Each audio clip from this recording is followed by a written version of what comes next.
కర్కాటక రాశి.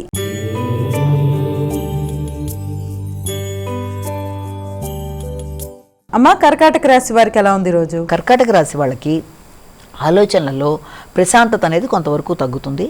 అదే పనిగా వచ్చిన ఆలోచన పదే పదే రావడం, ఆ ఆలోచనలని నియంత్రించుకునే పరిస్థితిలో కొంత స్థిమితం తక్కువ అవ్వడం, దానివల్ల ఆత్మవిశ్వాసం తగ్గడం, ఇతరులతో కంపేర్ చేసుకొని ఈ పాటికి ఇలా చేసుకుంటే ఇలా చేసుకుని ఉండే పరిస్థితి వచ్చేది కదా అనుకునే ఆలోచనలతో సమయాన్ని వృధా చేసుకునే పరిస్థితులు, దానివల్ల హృదయాందోళన, పనులు ముందుకెళ్ళడంలో ఏదో రకమైన ఇది ఏర్పడే అవకాశం ఉంది. కనుక ఆ విషయంలో తగిన జాగ్రత్తలు తీసుకోవాల్సిన పరిస్థితి అయితే ఒకటి కనబడుతుంది. సింహరాశి.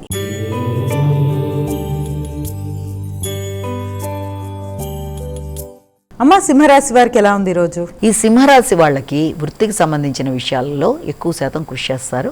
గృహానికి సంబంధించిన ఖర్చులు అనేవి చాలా అధికంగా ఉంటాయి. గృహ వాతావరణం కొంత అసౌకర్యంగా ఉండడం, విద్యార్థులకు విద్యా సంబంధమైన విషయాల మీద కాన్సన్ట్రేషన్ అనేది కొంతవరకు తగ్గడం, ఆ రీత్యా కుటుంబ సభ్యులతో కొంత ఘర్షణాత్మకమైన వాతావరణం ఉండడం, ఆ విషయంలో తల్లిదండ్రులు ఏదైనా సలహా ఇవ్వబోయినా కూడా ఆ విషయంలో కొంత మీరు ఇదిగా ప్రవర్తించడం బట్టి ఉద్వేగాలకి ఉద్రేకాలకి లోనవ్వడం వల్ల కుటుంబ సంబంధమైన విషయాలలో గృహ వాతావరణంలో అసంతృప్తి ఏర్పడే పరిస్థితుల రీత్యా తగినంత వరకు వాటిని అధిగమించే ప్రయత్నాలు చేయాలి. పెద్దలు చెప్తున్న విషయాన్ని వినాలి. కన్యా రాశి.